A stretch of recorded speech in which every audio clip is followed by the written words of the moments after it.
Hello everyone, मैं अमन स्वागत करता हूं आप सभी का पैरा मेडिकल सारथी यूट्यूब चैनल पर। दोस्तों, आप लोगों की डिमांड पर एक बहुत ही अच्छा खासा अपना सीरीज चल रहा है जिसको हम बोल सकते हैं वन लाइनर सीरीज। देखो, ये उन लोगों के लिए वरदान है जिनके लिए अभी लगता है कि हमने कुछ नहीं प्रिपेयर किया। ठीक है, इससे क्या फ़ायदा होगा? इससे ये फ़ायदा होगा कि एग्ज़ाम आपका सर पे है, आप एक दो घंटे की MCQ क्लास नहीं देख सकते। इसमें हम क्या करेंगे, मात्र 25 से 30 मिनट के अंदर हम पूरा चैप्टर करीब 100 MCQ PYQ के साथ ख़त्म कर सकते हैं। ठीक है, वन लाइनर के अंदर क्या करते हैं, क्वेश्चंस को वन लाइन के फॉर्म में अरेंज कर सकते हैं, जिससे क्या करते हो, आप रट भी सकते हो। समझाता तो मैं हूँ ही, इससे आपका पढ़ने में काफ़ी आसानी मिलती है। ये सिंपल सी बात हो गई। दूसरी चीज़, पहली one liner series blood bank की हो चुकी है, आपने नहीं देखा तो देख लेना। आज दूसरी वन लाइनर्स कर रहे हैं हम साइटोलॉजी की। ठीक है, इसके अलावा साइटोलॉजी की मैंने एक फिंगर टिप्स सीरीज भी बना रखी है, उसका भी प्लेलिस्ट मेरे चैनल पे मिल जाएगा, वीडियो भी मिल जाएगा। ठीक है, इसके अलावा वीडियो आपको डिस्क्रिप्शन में भी मिल जाएगा। और हाँ, ये आप बात करोगे कि अगर इसका नोट्स कहाँ चाहिए, तो वो मेरे टेलीग्राम चैनल पे अपलोड कर दिया जाता है डेली का डेली, आप वहाँ से ज्वाइन करके ले सकते हो।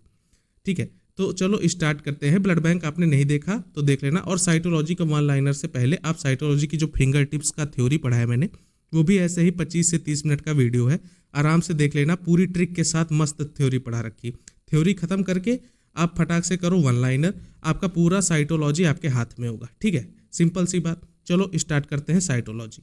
देखो, basics and types of cytology से पहले देखते हैं क्या क्या क्वेश्चन अराइव हो सकते हैं। ठीक है, सबसे पहला क्वेश्चन तो सीधे बनता है कि साइटोलॉजी क्या है, साइटोलॉजी में किसकी स्टडीज करते हैं, इसका मीनिंग क्या है साइटोलॉजी का। तो साइटो मतलब साइटो का होता है सेल, और लॉजी मतलब किसी भी चीज़ का अध्ययन करना। जैसे हो गया बायोलॉजी, बायोलॉजी मतलब बायो मतलब क्या हो गया, जीव विज्ञान। तो जीव विज्ञान के अंदर हम उसकी स्टडी कर रहे हैं, जीव का। तो ऐसे साइटोलॉजी का अर्थ हो गया कोशिकाओं का अध्ययन। ठीक है, यानी स्टडी ऑफ सेल्स। तो साइटोलॉजी की मीनिंग क्या हुई, स्टडी ऑफ सेल्स। ये पहली चीज़, पहला क्वेश्चन क्लियर। अब साइटोलॉजिकल स्टडी में ज़्यादा किसके लिए उपयोगी होता है? ठीक है, हम साइटोलॉजिकल स्टडी जो करते हैं, सेल की स्टडी करते हैं, उसका उपयोग कहाँ होता है, क्यों करते हैं हम सेल की स्टडी, क्यों करते हैं? कैंसर स्क्रीनिंग के लिए। कैंसर स्क्रीनिंग के लिए सबसे अच्छी स्टडी कहाँ होती है? साइटोलॉजी में होती है। इसके अलावा हिस्टोपैथोलॉजी में होती है, ये चीज़ ध्यान रख लेना। डायग्नोस्टिक साइटोलॉजी के दो मुख्य प्रकार कितने होते हैं? अब क्वेश्चन आ जाए कि साइटोलॉजी के प्रकार निम्न में से कौन सा नहीं है, ऑप्शन आपको क्या लगाना है? एक्सफोलिएटिव साइटोलॉजी और इंटरवेंशनल साइटोलॉजी। ये दो साइटोलॉजी के मुख्य प्रकार है। ठीक है, इसके अलावा कोई और ऑप्शन दे रखा हो तो वो साइटोलॉजी के अंदर नहीं आएगा। ये सिंपल सी बात हो गई। चौथी बात करें, एक्सफोलिएटिव साइटोलॉजी किस पर आधारित है, यानी बेस क्या है एक्सफोलिएटिव साइटोलॉजी का। इसमें हम क्या करते हैं एक्सफोलिएटिव साइटोलॉजी में? इसमें हम करते हैं एक्सफोलिएटिव, मतलब कोई चीज़ निकाल कर रख दी गई हो, तो क्या शेड की गई सेल्स का अध्ययन करते हैं। यानी शेड, जो सेल्स निकाल दी गई हैं, शेड कर दी गई हैं, उन सेल्स की स्टडी को हम एक्सफोलिएटिव साइटोलॉजी पर स्टडी करते हैं। इंटरवेंशनल साइटोलॉजी किस में आता है? इसके अंदर क्या होता है? इसके अंदर होता है FNAC, जो साइटोलॉजी के अंदर फाइन नीडल एस्पिरेशन साइटोलॉजी। भाई कई बार तो इसका फुल फॉर्म पूछ लेता है, ये याद कर लेना, बहुत इंपॉर्टेंट है, कई बार एग्जाम में आया हुआ है कि FNAC का फुल फॉर्म कौन सा है। तो FNAC का फुल फॉर्म है फाइन नीडल एस्पिरेशन साइटोलॉजी। ठीक है, तो अगर पूछा जाए क्वेश्चन, देखो दो तरीके के क्वेश्चन अराइव हो गए एक लाइन से। पहला क्वेश्चन तो सीधा सीधा इंटरवेंशनल साइटोलॉजी के अंदर क्या आता है, आप आंसर दोगे FNAC। और क्या क्वेश्चन बन सकता है, FNAC कौन सी साइटोलॉजी का भाग है, तो उसका आ जाएगा आंसर इंटरवेंशनल साइटोलॉजी, याद हो जाएगा। ठीक है, FNAC की फुल फॉर्म कई बार आई हुई है, बहुत इंपॉर्टेंट है, लाइन को स्टार मार्क कर लेना। Fine needle aspiration cytology. FNAC में नीडल की गेज कितनी होती है? अगर नीडल की गेज की बात करें, कितने गेज के नीडल्स साइटोलॉजी में इस्तेमाल किया था FNAC में, तो 22 से 24 इंच के 22 से 24 नंबर के गेज इस्तेमाल किए जाते हैं FNAC में, याद हो जाएगा। फिर हम बात करें गायनोकोलॉजिकल साइटोलॉजी में सबसे कॉमन टेस्ट कौन सा करते हैं? पैप स्मेयर करते हैं, सीधी सी बात, कई बार क्वेश्चन आया है। अब यहाँ से इस लाइन से तो कई बार क्वेश्चन सीधे सीधे पुट अप होते हैं। पैप स्मेयर कहाँ इस्तेमाल किया जाता है? तो गायनोकोलॉजिकल साइटोलॉजी में इस्तेमाल किया जाता है। पैप स्मेयर और कहाँ इस्तेमाल होता है? ऑप्शन में सर्वाइकल रखा हो तो वहाँ भी हो जाता है। ठीक है, सर्विक्स के अंदर इस्तेमाल किया जाता है पैप स्मेयर। गायनोकोलॉजिकल साइटोलॉजी में सबसे कॉमन टेस्ट हम पैप स्मेयर, कई बार पैप का फुल फॉर्म भी पूछ लेता है, तो इसको हम बोलते हैं पैप निकोलॉव स्टेनिंग, याद रख लेना, याद हो जाएगा, ये सिंपल सी बात। अब पैप से क्या क्वेश्चन बन सकते हैं उसको देखते हैं। पैप सर्वाइकल कैंसर स्क्रीनिंग के लिए हम कौन सा टेस्ट इस्तेमाल करते हैं? पैप स्टेन, यानी पैप निकोलॉव स्टेन सबसे पहले कहाँ इस्तेमाल किया जाएगा, तो हमने बताया सर्वाइकल कैंसर की स्क्रीनिंग करनी हो तो हम पैप स्टेन का इस्तेमाल करेंगे। पैप स्टेन के अंदर कुल कितनी डाइज होती हैं, यानी पैप स्टेनिंग हम कर रहे हैं उसके अंदर कितने तरीके की डाइज हैं, तो हम बात करेंगे 5 तरीके की डाइज होती हैं। पैप स्टेन में न्यूक्लियर स्टेन कौन सा करता है, तो हेमाटोक्सिलिन जो होता है वो न्यूक्लियर को स्टेन करता है। ये हमने कई बार देख लिया। स्टेनिंग की हमने अलग से स्पेशल क्लास भी बना दी है, आपने नहीं देखा तो देख लेना। उसमें एलटी में जितने भी स्टेनिंग होते हैं सारे को ट्रिक के साथ एक ही वीडियो में हमने समराइज कर दिया है। पैप स्टेन में साइटोप्लाज्मिक स्टेन्स क्या होती हैं, तो देखो न्यूक्लियर स्टेन तो हेमाटोक्सिलिन होता। अगर साइटोप्लाज्म को स्टेन करने की बात करें तो साइटोप्लाज्म को कौन स्टेन करता है, OG6 यानी ऑरेंज G6। अब ऑरेंज नाम से पता है तो ऑरेंज कलर देगा। और इसके अलावा EA36, ये दोनों करेंगे साइटोप्लाज्म को स्टेन। और न्यूक्लियर की बात हो रही है तो हेमाटोक्सिलिन स्टेन करेगा पैप स्टेनिंग के अंदर। Pap smear ideal sample timing कितनी होती है, देखो पीरियड्स के 10 से 20 दिनों के बाद जो सैंपल की टाइमिंग होती है वो एकदम परफेक्ट होती है पैप स्मेयर के लिए। सर्वाइकल स्मेयर में इन्फेक्शन का संकेत क्या है, तो जो क्ल्यू सेल्स होती हैं, क्ल्यू सेल्स, क्ल्यू मतलब क्या होता है, जैसे कोई बोलते हैं ना कि हमें कोई क्ल्यू मिल गई, तो ऐसे नाम से याद रख लोगे। इन्फेक्शन का संकेत की अगर हम बात करें सर्वाइकल स्मेयर में तो क्ल्यू सेल्स जो होती हैं वो सर्वाइकल स्मेयर में इन्फेक्शन का संकेत देती हैं। फिर अगर हम बात करें किलोसाइटोसिस, किलोसाइटोसिस क्या दिखाता है, तो HPV इन्फेक्शन। HPV का फुल फॉर्म क्या है, ह्यूमन पैपिलिनोमा वायरस, पैपिलिनोमा वायरस। पैपिलिनोमा वायरस मतलब ये क्या करता है, HPV कॉज करता है। HPV बोले तो जैसे आपके जननांगों पर जेनाइटल मस्से होते हैं उनको कौन कॉज करता है, HPV, ह्यूमन पैपिलिनोमा वायरस। HSIL और LSIL इन दोनों में क्या डिफरेंस है, ठीक है, इन दोनों में डिफरेंस है कि सर्वाइकल डिप्सिया की ये ग्रेड्स होते हैं। कौन से ग्रेड का सर्वाइकल डिप्सिया है, लो ग्रेड का है या हाई ग्रेड का है। हाई ग्रेड का तो HSIL सर्वाइकल डिप्सिया, लो ग्रेड का है तो HSIL सर्वाइकल डिप्सिया। ये सिंपल सी बात होगी। अब देखो फिक्सेशन और स्मेयर संबंधित क्या क्या क्वेश्चंस पूछे जा सकते हैं आपसे।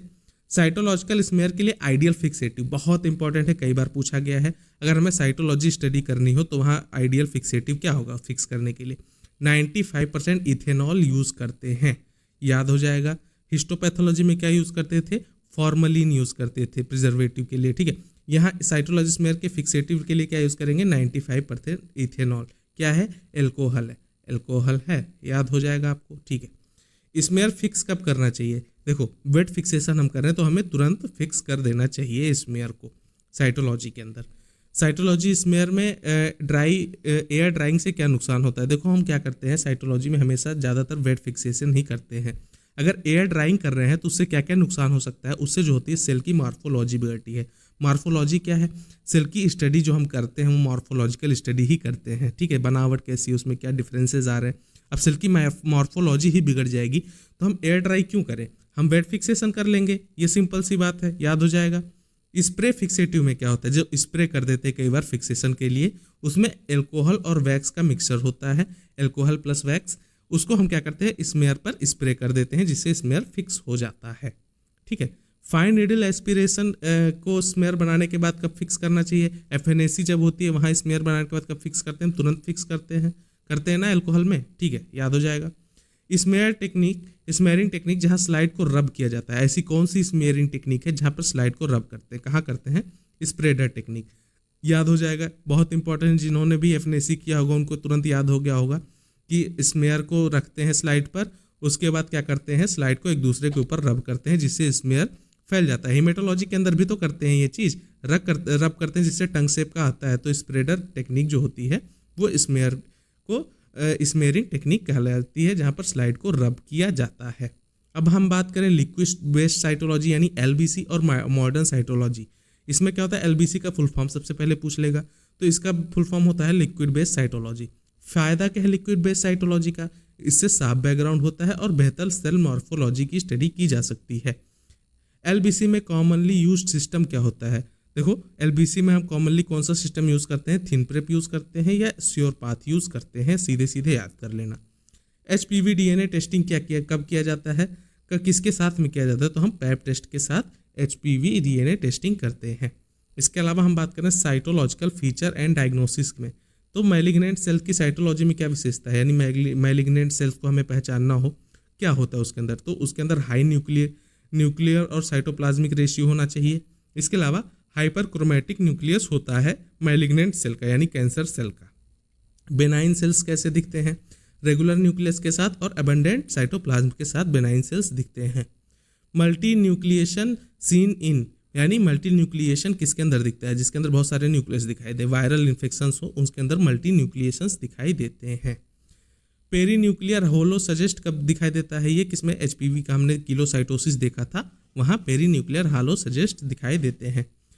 ए typical squamous cell ASC full form क्या हुआ? ASC का ए टिपिकल स्क्वैमस सेल, यानी इसका क्या मतलब है भैया? कुछ एबनॉर्मलिटीज लेकिन क्लियर नहीं होती।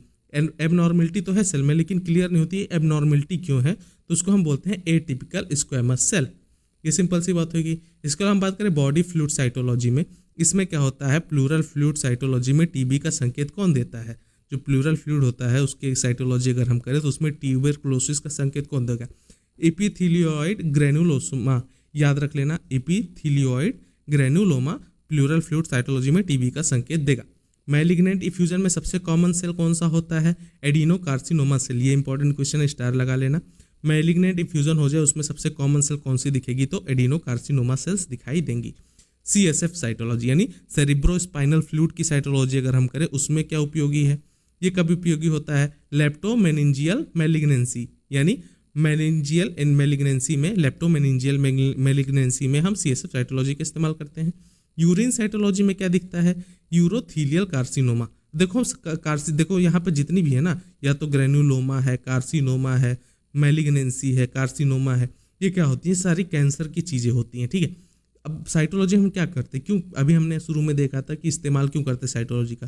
कैंसर स्टडीज के लिए ज़्यादातर इस्तेमाल करते हैं। तो हम जहाँ भी बात करेंगे तो मैलिग्नेंसी या कार्सिनोमा की ही बात करेंगे। तो यूरिन साइटोलॉजी में क्या दिखता है? यूरोथीलियल कार्सिनोमा। पेरिटोनियल फ्लूइड में क्या होता है? मतलब पेरिटोनियल फ्लूइड में रिएक्टिव मीजोथीलियल सेल्स का क्या मतलब होता है? तो इसका मतलब होता है इन्फ्लामेशन हो चुका है। ये याद हो जाएगा, सिंपल सी बात। आगे बात करें स्पेशल स्टेन्स यानी साइटोलॉजी में और कौन कौन सी स्टेन्स होती हैं? पेपनिकोलाउ या हिमोटोग्लिन HNE के अलावा क्या कौन सी स्टेनिंग होती है उनकी बात करें तो साइटोलॉजी में न्यूक्लियस के लिए कौन सा स्टेन होता है? न्यूक्लियस को अगर हमें देखना हो उसके लिए कौन सा स्टेन करते हैं? हम हिमेटोक्सिलिन स्टेन करते हैं। ये हमने बहुत बार देख लिया HNE स्टेनिंग। म्यूसिन देखनी हो तो हम कौन सा?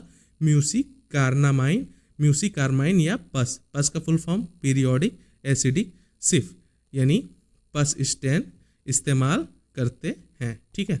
याद हो जाएगा भैया म्यूसिन देखने के लिए। इसके अलावा फंगल स्फिंक्शन देखना हो कौन सा स्टेन करेंगे? PAS वही पीरियोडिक एसिडिक सिफ या GMX स्टेन इस्तेमाल करेंगे।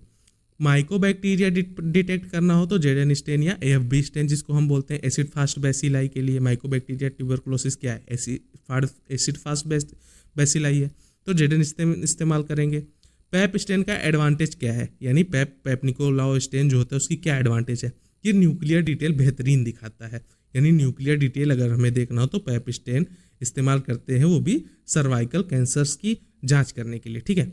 इसके अलावा हम बात करें क्लू सेल्स, अभी हमने देखा क्लू सेल्स का क्या मतलब होता है, तो बैक्टीरियल वेजाइनोसिस के लिए हम क्लू सेल्स इस्तेमाल करते हैं। क्लू सेल्स वहाँ से लिया गया है।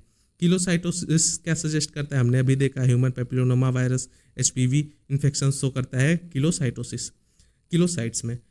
इसके अलावा हम बात करें साइटोलॉजी में टारगेट सेल दिखने का क्या मतलब होता है, यानी साइटोलॉजी में कभी टारगेट सेल दिखे तो इसका क्या मीनिंग होता है? तो प्लाज्मा सेल होता है। FNAC वैसे बायोप्सी तेज कौन सा है? FNAC तेज है, बायोप्सी में तो टाइम लगता है, ठीक है। FNAC में एस्पिरेशन ना होने पर क्या होता है? कौन सा टेक्निक यूज़ करें? एस्पिरेशन ना हो, मान लो हमने नीडल एस्पिरेशन किया, एस्पिरेट ना हुआ तो हम नॉन एस्पिरेशन जिसको हम बोलते हैं जैज डेला टेक्निक, ठीक है, ये यूज़ करते हैं। पैप स्मेयर स्क्रीनिंग शुरू होती है, कब शुरू होती है?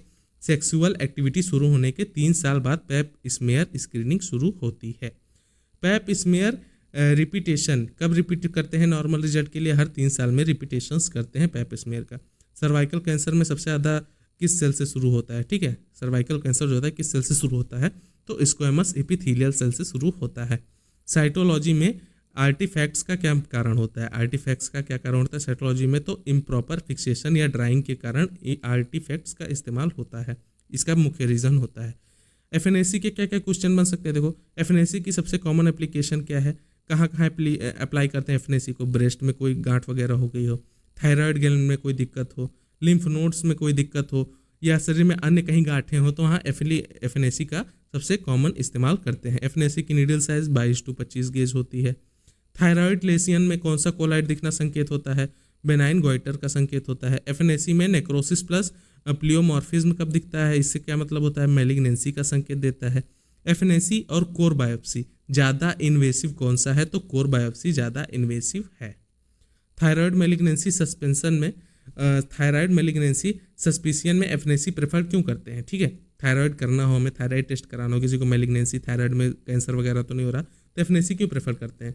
तेज होता है, फास्ट रिजल्ट आता है, सुरक्षित है और कॉस्ट इफेक्टिव है, यानी सस्ता होता है। एफएनएसी में ब्लडी सैंपल्स को क्लियर करने के लिए कौन सा क्लियरेंट इस्तेमाल करते हैं? जो ब्लडी सैंपल होते हैं उसको हमें क्लियर करना हो तो एसिटिक एसिड इस्तेमाल करते हैं, जो हीमोलाइसिस करा देता है। इसके अलावा हम बात करें एफएनएसी में डिफ क्विक स्टेन क्यों इस्तेमाल करते हैं? डिफ क्विक एक स्टेन होता है, उसको एफएनएसी में किस इस्तेमाल क्यों किया जाता है? रैपिड एयर ड्राइड स्मेयर के लिए। अभी हमने देखा वेट स्मेयर, अब वहाँ अगर एयर ड्राइड स्मेयर हो तो वहाँ डिफ क्विक स्टेन इस्तेमाल करेंगे। उसके अलावा हम बात करें एयर ड्राइड जो स्मेयर होती है उनके लिए बेस्ट स्टेन, ये इस्तेमाल क्वेश्चन बहुत बार आया हुआ है। एयर ड्राइड स्मेयर के लिए बेस्ट स्टेन कौन सा? एमजीजी स्टेन, फुल फॉर्म क्या है? में ग्रीनवॉल्ड गिम्सा स्टेन, ठीक है, याद हो जाएगा। वेट फिक्स स्मेयर के लिए सबसे बेस्ट स्टेन तो पेप्निकोलॉव स्टेन, पेप स्टेन वेट फिक्स स्मेयर के लिए इस्तेमाल किया जाता है। साइटोलॉजी में आईएचसी कब यूज होता है? यानी मैलिग्नेंसी टाइपिंग में आईएचसी इस्तेमाल करते हैं। साइटोकेमिस्ट्री में पेरोक्सीडेज स्टेनिंग किसके लिए इस्तेमाल किया जाता है? तो माइलॉइड सेल आइडेंटिफिकेशन के लिए हम पेरोक्सीडेज स्टेन इस्तेमाल करते हैं।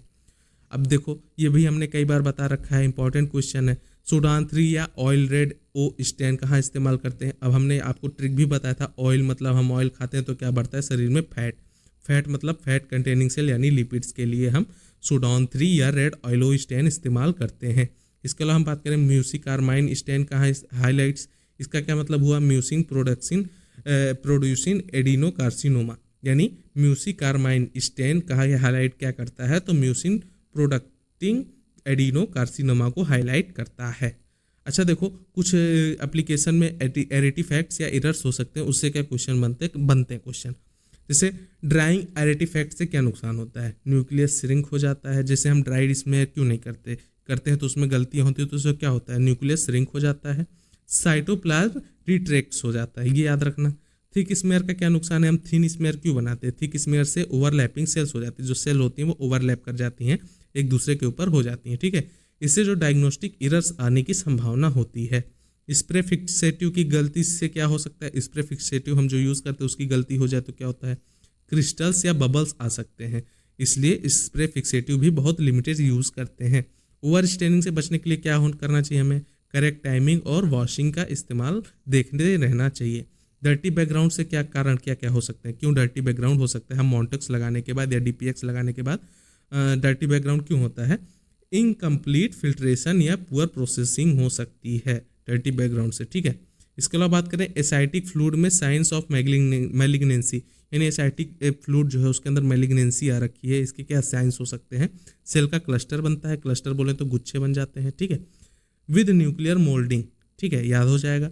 पेरिकार्डियल फ्लूइड में साइटोलॉजी एबनॉर्मल सेल्स का क्या इंडिकेट करती है? मेटास्टेसिस वो इंडिकेट करती है। सीएसएफ में large cell with mitosis indicate क्या इंडिकेट करता है? लिम्फोमा इंडिकेट करता है। प्लूरल फ्लूइड में reactive mesothelial versus malignant cell, इनको अलग कैसे करें? आईएससी मार्कर इस्तेमाल करते हैं प्लूरल फ्लूइड में। इसके अलावा हम बात करें साइटोसेंट्रीफ्यूज क्यों किया जाता है? फ्लूइड सैंपल को सेल्स को कंसंट्रेट करने के लिए साइटोसेंट्रीफ्यूगेशन इस्तेमाल करते हैं। तो आपको उम्मीद है बहुत अच्छा लगा होगा लेक्चर। सारे जितने पॉइंट्स बन सकते थे, एफएनएसी हो गया, पैप स्टेनिंग हो गया, एचएनई हम हिस्टोपैथोलॉजी में देख लेंगे, और इसके अलावा पैप स्टेनिंग हो गई या साइटोलॉजी में जितने भी संभावना थी क्वेश्चन की हमने बहुत तेज़ तरीके से देख लिया। अब इसी को अगर हम एमसीक्यू बना के करें तो आपका 1-1 घंटे का 4 क्लास बन जाएगा, ठीक है। तो उसमें आपका बहुत ज़्यादा टाइम वेस्ट होगा। इससे क्या होगा, आप बहुत जल्दी रिवाइज करोगे। इसके अलावा आप थ्योरी देख लेना, आपका एक चीज़ साइटोलॉजी का क्लियर हो जाएगा, ठीक है। वीडियो पसंद आया हो, आपको अच्छा लगा हो तो लाइक शेयर सब्सक्राइब चैनल को जरूर कर लेना।